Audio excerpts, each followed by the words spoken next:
Yes? Do you all believe that? Anything can happen? By the way, this is not a Bible, just so you know. Karen said I should come out here and go, here's what I have to tell you. This is The Science of Mind by Ernest Holmes. So, this is a leather copy that you get when you become a minister. No, that's not true. But this is what my ministerial students gave me as a gift, the first class. So thank you, Reverend Jay. Thank you, Reverend Jamie, if you're here, and everybody else. So anything can happen. So this month is called Unlimited. But for me, it's unlimited, but from theory to practical. Let's not forget that. So anything can happen. Will it? I don't know. You're the one that has to know it to happen. You know, anything is possible. Is it? I don't know, maybe, if you make it possible. So I want to start with a reading from Ernest Holmes on page 32 of the textbook. So here we go. He says this: there is a power in the universe that honors our faith in it. Let's just start with that. There's a power in the universe that honors our faith in it, meaning it will honor me to the degree that I honor it. That consciousness that is everywhere present, which is also my mind, it will do my bidding if I actually inform it the bidding I want it to do. And that's not with words, by the way. That's just not you saying, here's what I want. It's what you are equal to in consciousness. So there's a power in the universe that honors our faith in it. There is a law in the universe which exacts the uttermost farthing. Just think about that and then figure out what the word farthing means. We all know what it means, right? So there's a law in the universe which exacts every amount that you put into it, exactly. You put just this much faith, you get that much back. You just open your heart and say, yes, and the universe does the same thing. We all wish to feel that the power behind everything is good as well as creative, an eternal and changeless intelligence in which man lives, moves, and has his being. Intuitively, we sense that every man in his native state is some part or manifestation of this eternal principle, and that the entire problem of limitation, evil, suffering, and uncertainty is not God-ordained, but is the result of ignorance. And when he says ignorance, he means our own ignorance that we are not, somehow we believe we are disconnected from this power. So he says, it has been written that the truth shall make us free, provided we know the truth, and we note that the evolution of man's consciousness brings with it the acquisition of new powers and higher possibilities. So it's up to you to decide just how high you can go, just how possible you can go. So I have another quote for you. Page 226. I never do this on a Sunday and read, but this week I was so involved in this, I thought, you know what? It's time to just get a little serious. So, 266, third line down, as if you're all reading in your textbooks. Did you all bring these on Sundays? Could you imagine if we all showed up? Good morning. Good morning. Great. Good morning, Reverend. Good morning. Do you have your book? Yes, you do. Good. You may enter. I think I literally just channeled Dr. Walker. I felt just like him. Hello, good morning. Hello. Okay. So, he says, this is really good, so all done laughing. Okay, science of mind is not a get-rich-quick scheme. What? I'm leaving. I was sure that's what this was. No. I'm sitting there this morning going, God, this is just not going to be funny today. Really. Science of mind is not a get-rich-quick scheme. Neither does it promise something for nothing. It is time, folks, for all of us to stop thinking we're going to get things that we are not equal to. That we're going to somehow demonstrate something that we have not caused to show up.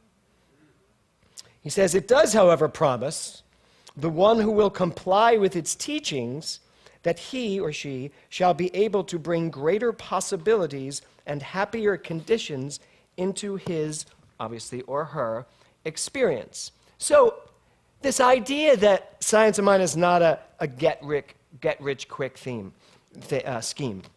So today's talk is called, it was a long title, you all read it this week? From possibility to probability to done.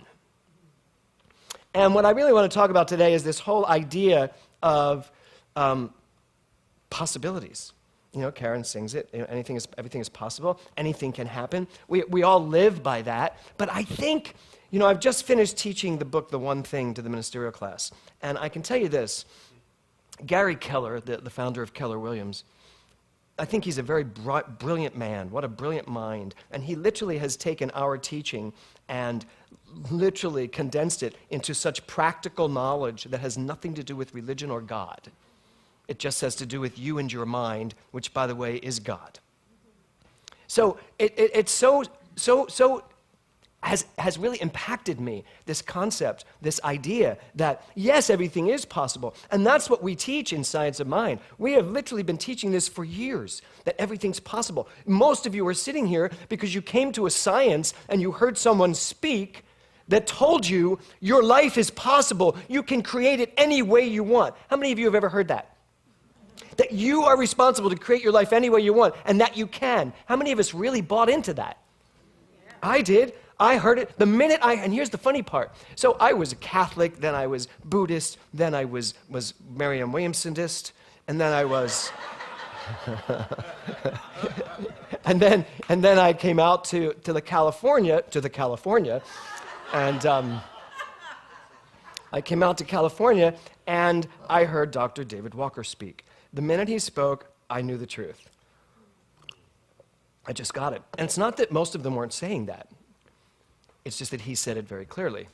He said it, as he said, where the rubber hit the road, the linoleum of truth.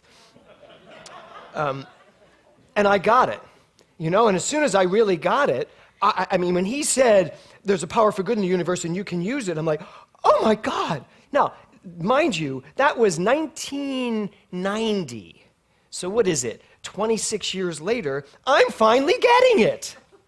It's not just that there's a power for good in the universe and you can use it. It's that you are the power and that you are using it at all times. How are you using it? And frankly, are you using it on purpose? Are you consciously using it? Are you specifically using it? Are you deciding what to do with it? Or are you just letting the world take you on this whirlwind adventure? Which is fun every now and then, but I got to tell you, eventually you wake up and you go, where am I? And how did I get here? And then the answer has to be, I drove here. All on my own. No one took me here. No one dragged me here. I am here because somehow I put myself here. Where do I want to be? Over there. Get over there. And I now have to walk over there. That's how this teaching works. It's that simple. That's how we use our minds. So, our Ernest Holmes also said this. Our thought and conscious receptivity differentiate this universal possibility. Meaning, first of all, the universe is infinite, yes? The universe is unlimited. The power is unlimited, yes? Do you really believe that? Do you know it so clearly that you would never challenge that? Did y'all hear that? Yeah. But we do challenge it sometimes, let's just get honest. Sometimes we do. It's like, yeah, I know it's an unlimited world. Look at this. I get it, I totally get it. We got to stop doing that, but I get it. So he says, our thought and conscious receptivity differentiate this universal possibility. For every person that's ever asked me, really, if that's true, then how come the Holocaust? Or how come whatever question that you can bring up that you think is going to stump me, which it doesn't, whatever you look at and go, but that's not part of the unlimited, okay, whatever that is, what he's saying here is your thought and the way you use your mind differentiates how unlimited the world is for you. Not how unlimited the world is or the universe is. It's how unlimited is it for you. I suddenly just got very Brooklyn. So he says, our thought and conscious receptivity differentiate this universal possibility by drawing it through our minds and causing it to flow through the conscious receptivity of our different faiths. I don't think he means religions.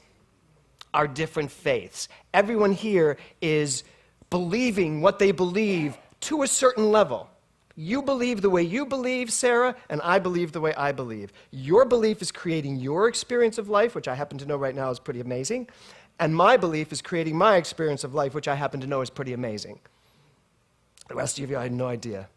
But, no, I know that Sharon Kelly, she is using her mind in such a way, she is retired and yet as busy as ever.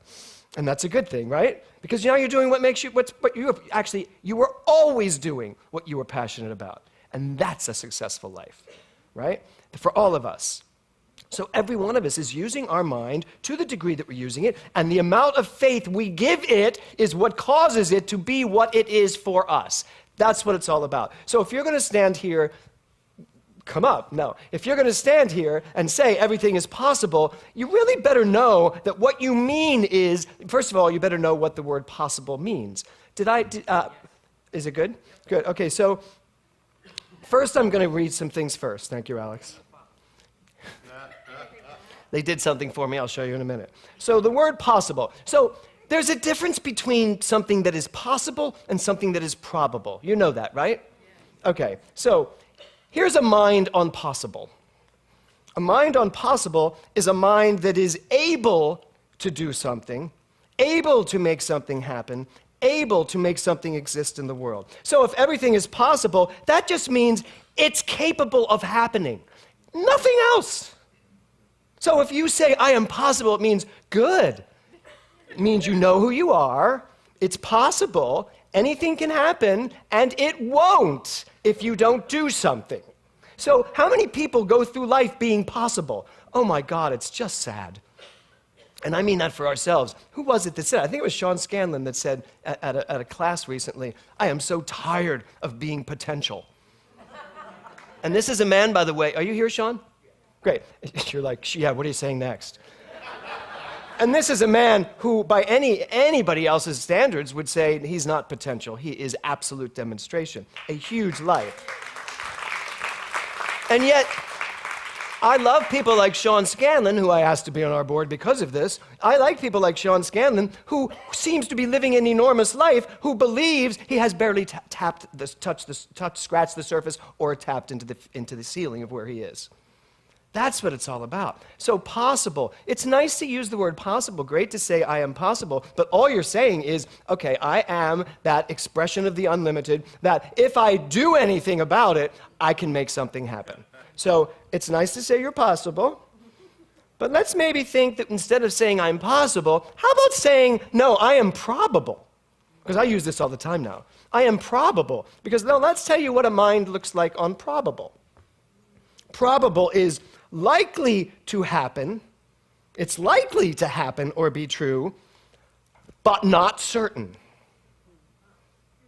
Who said oh? Yeah, see? So you think probable just means it's going to happen, right? No, it's not certain, because somehow a mind on probable has still left room for it to not happen. It's still left room that this might not happen. Probably it will, but maybe it won't. Those maybes, how many maybes do you think are just killing you? How many maybes do you think you have inside that are just derailing you? Right? There's that maybe, that little bit of maybe. And the unlimited universe is saying, okay, you get maybe. Even though you think it's probable. And a lot of times probable goes from probable to what I've called the last step, which is done. And done means arrived at or brought to an end.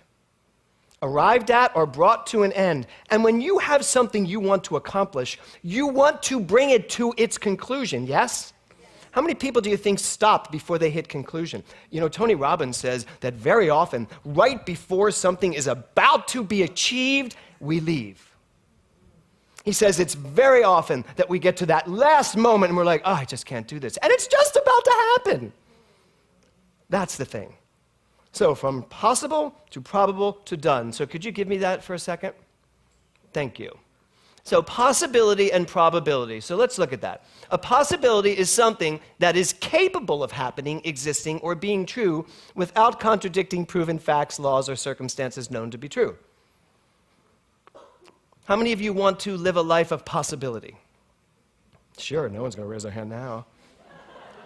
Probability is the likelihood that a given event will occur. It's even likely. So if you need a process or a process, to my friends in Canada, if you need somehow to process or process this, then definitely go from possibility to probability. At least take that next step. Get out of the possibility of life. That's a given. That should be a given for you now. You are possible. And so it is. You are possible. Yes, really. You are possible. I am possible. It's just a given. It's a given. Am I probable? I'm even probable. It is probably true that I can accomplish whatever I decide to do until my mind gets involved. And many of you are probable in your minds, infinitely so. How many of you are really probable when you just get alone and think about it? How many of you have written your Oscar speeches? See, of course you have, Genevieve. Right? You've written your Oscar speech, right? Joe, have you written your Oscar speech? Bob, have you written it? Bob's given it. He gives it to whoever will listen. How many else? Who else has written their Tony speech or their Emmy speech? Yeah, of course you two have. Yeah, Zach, you've written your Tony and Emmy speech? Emmy. Oscar. Okay, so, or whatever that looks like. You know, I got to tell you, I've even written the speech I give when I'm elected president. How many of you have done that? I'm the only one that wanted to be president. Rebecca's had it. She's going to go write a speech. So I hope you can see what we're getting at today.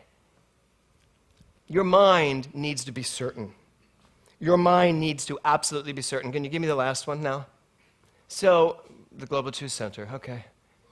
Isn't there one more? Yes, thank you. Done. So how many things, thank you, Alex, how many things do you have in your mind that you need to do that to? That you need to say done to? How many things are you still waiting to be done? So the real question is, what does done mean? For me, done means that you've sealed the deal. You've absolutely made the deal. You have signed the document. It's a done deal in your mind. Now here's the thing. You don't even have to accomplish it, but your mind has to be done. Your mind has to seal the deal. Your mind has to go from possible to probable to done. It is done. I don't care what it is you're working on, what you are wanting to accomplish, and that's part of the deal. Most of us don't know what we really want to accomplish, what we really want to do, and if we did know, we've put so much crap around it that we're afraid to actually speak what we really know. Because then we do have to go from possible to probable to done. So what is yours? What is your thing? What is the thing for you? I don't mean your one thing, although it's a great book, you should all read it, and I am going to teach a full number of weeks course on it in the fall. But what is it? And can you take your mind, because that's what this is all about. Our minds are so, how many thoughts can I have? 10 million? 10 million gigabytes. 10 million gigabytes, which is not the truth, obviously. But imagine if you did have 10 million gigabytes of thoughts every day. I forget how many thoughts they tell you have a day, and I still don't know how they figured that out. Do they sit with someone? 60,000? So what did they do? Sit with someone and go, what was that? What's next? What's next? What's next? Did they? That's like crazy, whoever had that job. So your mind is constantly thinking. But what is it thinking? So there is an atmosphere of your mind. I believe that most people live in the atmosphere of possible, which is a lot better than hopeless. But I think the majority of people live in possibility. It's possible. I mean, my goodness, if we thought it wasn't possible, what a hopeless life that would be. What a sad life that would be. And I know a lot of people live that life too. So then you just have to literally jump from hopeless to possible. So do you see the steps here? It's like, yeah, I can go from hopeless to possible. I can go from possible to probable. But I'm telling y'all, you need to go to done in your mind for whatever it is you want to be done accomplishing. And that doesn't mean it's in front of you, as I said. It means that it's time for you to know you're done. It's done. That is done. I know who I am. That's done. And then move on. And then every time something comes up that would negate that being done, accomplished, the deal sealed, every time something comes up, that's your time to get your mind activated again and again and again. That is what's called spiritual practice. Our idea of spiritual practice is not kneeling in front of a statue or kneeling anywhere, unless you happen to like that position. Literally. Our idea of spiritual practice is to be able to use our minds so consciously, so clearly, so on purpose that nothing derails us. And we are done the minute we say, and so it is, because that's what is the done deal. And so it is. Remember, we don't say, and so maybe it might be. I hope so. And if you go to a practitioner that ends like that, first give me their name, and then you will not see them here. Practitioning, whatever that word is. So it's really important for every single one of us to really pay attention to what our mind is doing. So this whole month really is about going from theory to practical, and I'm having a ball. I really am. I am having the best time. I said to Kevin, John Livesey sent me something this week, this $7 million home that he showed me, and he wrote, this is the kind of home I expect you to buy in a couple of years. And so I called Kevin, and I said, what do you think about that? I sent him the picture. I said, what do you think about that $7 million home? And he went, did something happen I don't know about? And I said, actually, yes. I realized I had a ceiling.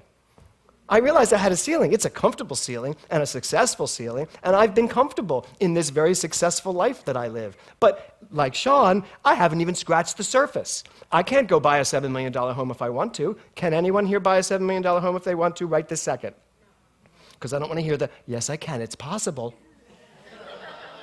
You're going to think twice before you go, well, that's possible, because now you're going to know, if I do something, it's possible. And that's even probable if I now take the next step, that first step. But I got to tell you, I want to buy that $7 million home. And I even said to Kevin, I said, I like that $7 million home, but, and here's, I'm going to tattle on myself. I said, but I'd rather take $4 million and buy a home in Palm Springs and then save $3 million to have a place in Laguna, Niguel, so that I can actually, be on the beach when I need to be and in the desert when I need to be, and keep my home in Studio City, and, just have, and I need an apartment in New York, too. So there's I need to save, I need to siphon out that $7 million, and Kevin said, well, honey, if you have $7 million to buy a home, I don't think that's all you have. And I went, oh my God, I just took $7 million as my new ceiling. Not bad. I'm happy to go there. But why do we even do that? See how the mind immediately compartmentalizes it and says, okay, that's where I can get to. It's unlimited. It's unlimited. So, if you're sitting here today for the first time, good luck. No, but if you're sitting here today, first of all, if you're sitting here today, good for you for getting up and getting here and deciding that there's something here for you to get, because that's what this is about. I don't show up here just to have a fun time, although I have an amazing time. I know there's something here for me to get every single Sunday. That's why I come. That's why I'm in the room and I don't just stay in bed and watch it. Also because you wouldn't like that particular picture of church. So, although I have a beautiful bedroom. But from theory to practical, that's our whole focus this month.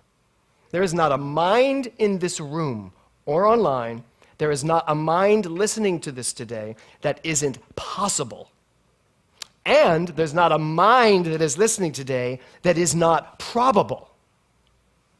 And there's not a mind that is listening today that can't say and put into action that which is needed to create exactly what you want done in your life. Now, here's the thing. It's up to you to make that happen. Remember, this is not a get-rich-quick scheme, nor is this a teaching that tells you you can get something for nothing. This is a teaching that says you can get anything for what you put into it, to the degree that you put into it. And how you put into it is with your mind. You have everything you need to live an unlimited life. Go from theory to practical and make it happen. Namaste.